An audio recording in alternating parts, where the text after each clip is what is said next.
इस्लाम को बचाना है तो मरकज़ को बचाओ, अगर इस्लाम को बचाना है तो मरकज़ियत से अक़ीदों को सही करो। इमाम चले, कहा मुझे ले चलो उसके पास। कहा मौला वो आपको पहचान लेगा। इमाम ने कहा मैं नकाब पहन लेता हूँ, वो मेरे चेहरे को न देखे न पहचाने। इमाम चले। इमाम ने कहा करता क्या है?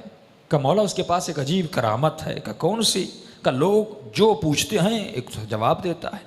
किसी ने कहा मेरे हाथ में क्या? बता दिया। मेरी जेब में क्या? बता दिया। सब कुछ बताता है। इमाम ने कहा चलो देखते हैं ये करामत मिली तो कैसे मिली। इमाम चले। रास्ते में एक दरख्त था, घोंसला था, परिंदे के 2 अंडे पड़े हुए थे। इमाम ने एक अंडा उठाया, अपने हाथ में रखा, आगे गए। अब लोग पूछ रहे थे किबला मेरे हाथ में क्या है? कहा ये। मेरी जेब में क्या? ये। कहा मेरे घर में क्या? ये। मेरे दोस्त की दुकान में क्या है? कहा ये। सब कुछ बता रहा है। एक मरतबा इमाम ने अपने हाथ को बुलंद करके कहा क्या शख्स मुझे ये बता कि मेरे हाथ में क्या है। पहले सवाल होता था और ये जवाब देता था। जब इमाम ने पूछा इसने सोचना शुरू कर दिया। लोग समझ गए भाई पहले तो हमें फिलफौर बता रहा था, लेकिन अब क्या हुआ कि ये थोड़ा सा सोच रहा है, तो सब इमाम की तरफ मुतवज्जा हो गए। थोड़ा सा सोचने के बाद इसने कहा कि आपके हाथ में एक अंडा है। इमाम ने कहा ये बता तुझे कैसे पता चला? कहा क़िबला हर 5 मिनट में मेरे अतराफ में जितनी चीज़ें हैं उसका इल्म मुझे आ जाता है। कहा कि मैंने पहले देखना चाहा कि आपके हाथ में क्या है, मुझे पता नहीं चला, मेरा इल्म वहाँ पे ख़त्म हो गया। फिर मैंने कहा कि अब देखूं मेरे अतराफ में कौन सी चीज़ें हैं। 5 मिनट पहले जो जो मेरे अतराफ में था सबका इल्म मुझे था। मैंने दोबारा उसको रिमाइंड किया, देखना चाहा क्या है। हर चीज़ अपने जगह पर थी, लेकिन एक दरख्त पर एक घोंसला था, उसमें 2 अंडे थे, एक कम था। अगर वो अंडा ज़मीन पे गिरता मुझे पता चल जाता, अगर कोई खाता किसी के पेट में होता मैं देख लेता, अगर परिंदा उठा कर जाता मुझे पता चल जाता, लेकिन अंडा कहीं नजर नहीं आ रहा था। न किसी ने उठाया, न जमीन पे गिरा, न किसी ने खाया। मैंने अंदाजा लगाया अगर आपके हाथ में कोई चीज है तो अंडा हो सकता है। इतना इसने कहा। इमाम ने कहा मुसलमान हो जा। कहा भाई अजीब बातें कर रहे हैं, करामत में दिखाऊं, आपको मेरे दीन पे आना चाहिए और आप मुझे कहते हैं मुसलमान हो जा। इमाम ने कहा अच्छा ये बता तुझे ये करामत मिली तो कैसे मिली? कहा मेरे मजहब का एक उसूल है कि जो नफ्स कहे उसे ना कहो, जो दिल कहे नफ्स कहे उसे ना कह दो। मैंने पूरी जिंदगी जो मेरे नफ्स ने कहा मैंने उसे ना की, मुझे तब से ये करामत मिल गई। इमाम ने कहा ये बता जब मैंने तुझे कहा था मुसलमान हो जा, तेरे नफ्स ने क्या कहा था? जब मैंने तुझे कहा मुसलमान हो जा, तेरे नफ्स ने क्या कहा? एक मरतबा मुतवज्जा हुआ।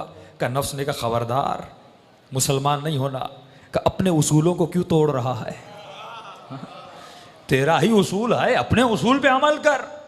एक मरतबा कहता आप बात तो सच कह रहे हैं, जब भी मैंने इस उसूल पे अमल किया मुझे फायदा हुआ, कभी नुकसान नहीं हुआ। अभी इसी उसूल पे अमल करता हूं। का मुझे कलमा पढ़ाइए, मैं मुसलमान होना चाहता हूं। इमाम ने कलमा पढ़ाया। अब इसे कहा तू काबिल है, मैं तुझे अपना शागिर्द बनाना चाहता हूं। इमाम इसे ले गए, अपना शागिर्द बनाया, मारिफत भी दी, अकीदा भी दिया, अमल तो पहले ही इसमें था। इमाम ने अमल भी इसे सिखलाया। अब कहते हैं चंद दिन गुजरे, ये वापस इमाम के पास आता है। कहते हैं मौला अजीब खलबली मची हुई है। कहा भाई क्या हुआ है?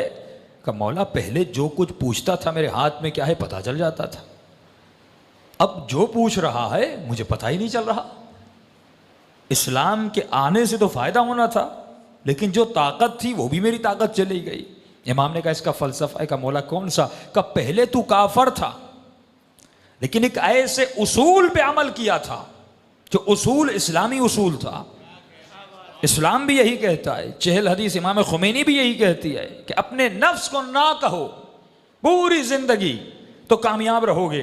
क्या तुमने इस्लामी उसूल पे अमल किया, पूरी जिंदगी मेहनत की, नफ्स को शिकस्त दी, अब खुदा तुझे अजर देना चाहता था। क्योंकि तू काफिर था, मरने के बाद तो अजर मिलना नहीं था, तो जहन्नुमी होता। तो लिहाजा खुदा ने कहा तुझे दुनिया में अजर दे दे, लेकिन अब तू आया है दरे अहलवायत पर। दुनिया का अजर महदूद होता है, 70 साल 60 साल ये जिंदगी गुजर जाती है, लेकिन आखिरत का अजर नामहदूद होता है। खुदा तुझे नामहदूद अजर देना चाहता है जो हमेशा तुम्हारी जिंदगी में बाकी रहे।